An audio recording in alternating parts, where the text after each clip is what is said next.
name's Tamara Chambers. And I'm Cody Melcher. And this is Tamara Just Saw. And Cody also just saw 2 as well, depressingly.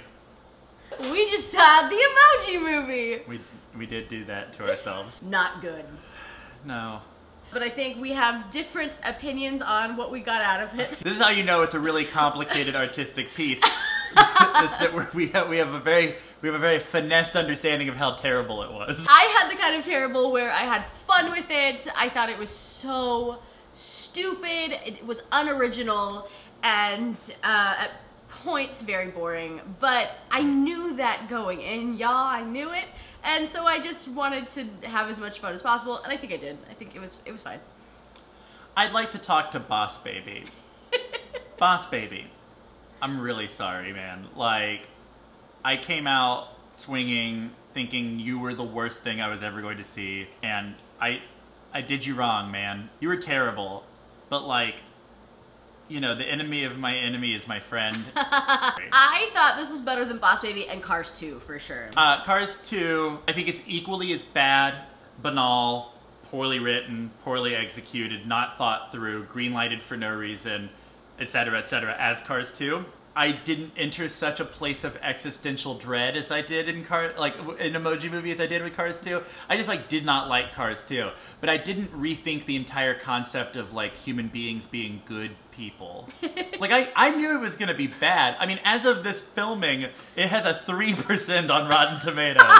So funny. A 45% audience score, which is not that good. No. But 3%. That's amazing. It's a movie written by people who have no concept of anything that they're writing about.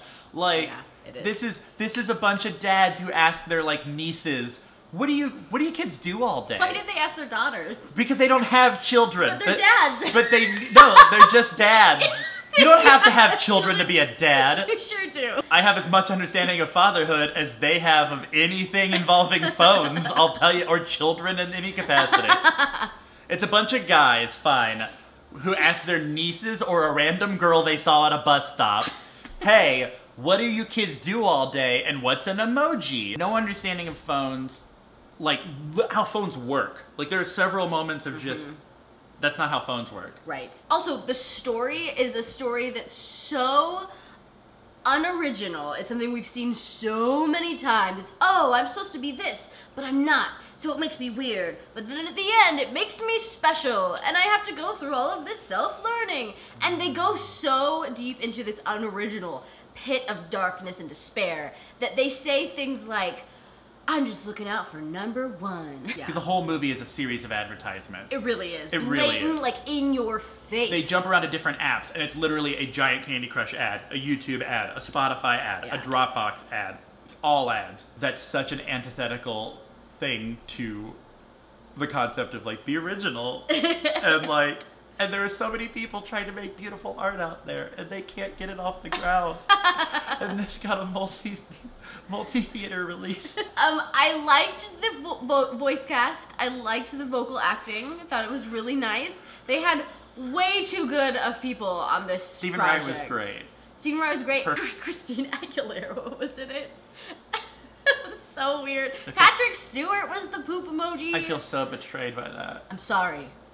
I've lost my will to live. The 3D was completely unnecessary. I forgot that I was watching 3D until I would boringly look down at my phone to check my Twitter. And then I'd be like, why is it blurry? Oh yeah, this movie is supposed to be in 3D. I will say, public service announcement, do not use your phone in theaters unless you're in the Emoji Movie. Then all bets are off. There was no one in the theater. That's why we were using our phones. There were 2 families and they were way in front of us. Yeah, so I wouldn't be using my phone if I just want to make that clear. Yeah, we're not monsters. Right. The movie is a monster. I'm so excited to see the responses from people like Andre, Black Nerd Comedy, and Jax Films, who have just been promoting the shit out of this. Ironically, I really can't wait to see some of these people who have been fake excited about the Emoji Movie to really see what they think. This video is sponsored by Candy Crush. 90% of the jokes fell completely flat, not funny at all. But I laughed in this more than I laughed in Cars 2. I think I would rather watch a boring movie that's not incredibly original to watching Larry the Cable Guy for 2 hours. And I'll say on that 90% jokes falling flat that Tamara and I have a 20% plus or minus difference there. You laughed at one joke. I don't think so. You said, okay, fine. You giggled at the emoticons falling. He's like, I hate Oh, okay. Yeah. The emoticons one was funny. He knocks over a bunch of emoticons and he goes, oh, I hate knocking over the elderly. Which was also a really, I mean, I understand there was no better way to make that joke, but it was such an also, like, blatant statement joke. And that's how all the comedy felt. It felt very Yeah. like they were trying to shoehorn in these, like... There's like a Bye Felicia joke. Right, and like they use a lot of terminology like slay and like a lot of like finger snapping and very like, this is sassy kid talk. And it's like, no, Yeah. those are like the meme versions of kid talk. That's not actually kid talk. It's interesting that it's a movie about emojis, which are storytelling devices, and they couldn't wrap them around a good story. Yeah. I feel like, I mean, it's just a terrible concept for a film, but I feel like they could have done a much better job in putting in the different emojis and making them more their own characters, and like the devil was trying to sell timeshare to people, and it's like, I just don't, that's a lot, and that doesn't make sense, and I'm not sure where they're going with that. I like that that's where you're drawing. Why is that? I did love the spam folder though. Pam, She was funny. Pam the spam folder. Hi, it's so good to see you again. That was funny, and that was played by Rachel Ray. Yeah, well, Sean Hayes played the devil, which is depressing. Yeah. This movie went back in time to a moment in my life where I was happy and removed that happiness from that moment. It took laughter away. I mean, what a twist, right? That I was the Met all along. You just need a princess to tell you that she loves you. Yeah, that was my other. So I didn't like this either. this is a spoiler. The movie. But don't be offended because Jesus. Yeah, sorry to spoil the Emoji Movie. Yeah. For you. The movie's about like being an individual and even like very like empowering kind of for the princess emoji. But at the end of the day, the movie is about like you can't be complete without having a Someone partner. else. He like admits that he's in love with her and he's like, all right, let's go live our life together in loving bliss. And she's like, actually, I had a plan for my life. And I think you should be who you're gonna be, but like I had a plan that I was gonna go do.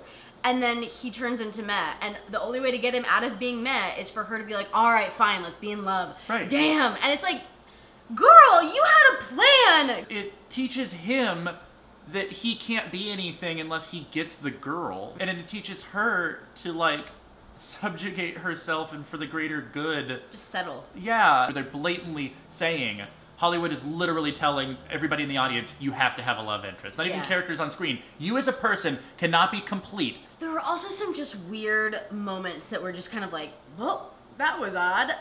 The part where she has an idea and then the Meh emoji finishes the thought for her and she's like, you know, this is always happening. Men are always stealing things from women. And then off to the next thing, and it was a very like, oh, okay. It was like, I mean, true, fair point, but also weirdly shoehorned in this situation. Did not fit in with like the rest of the theme. No. You know, it's not like it was like that happened in like Wonder Woman or Cars 3, which are like feminist icon films.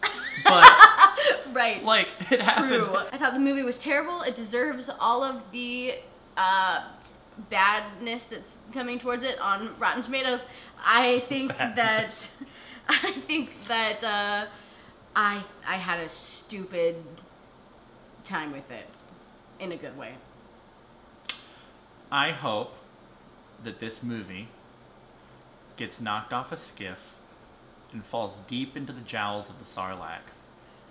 And unlike Boba Fett in what I guess is not canon anymore, is unable to claw itself back up and just dies slowly and painfully. Can we real quick talk about the short? Oh, there was a short before the movie, and it was like a Hotel Transylvania short, and it was bad, y'all. It was real bad. The end joke is literally mass murder is funny. And the main vampire's like, I need a vacation. That's the end of the short. It was not good. That's how this began. I don't know know what we're doing next week. Maybe The Dark Tower, maybe Valerian. There's a couple we've missed. Dunkirk, Atomic Blonde. All to see this. Bye! Bye.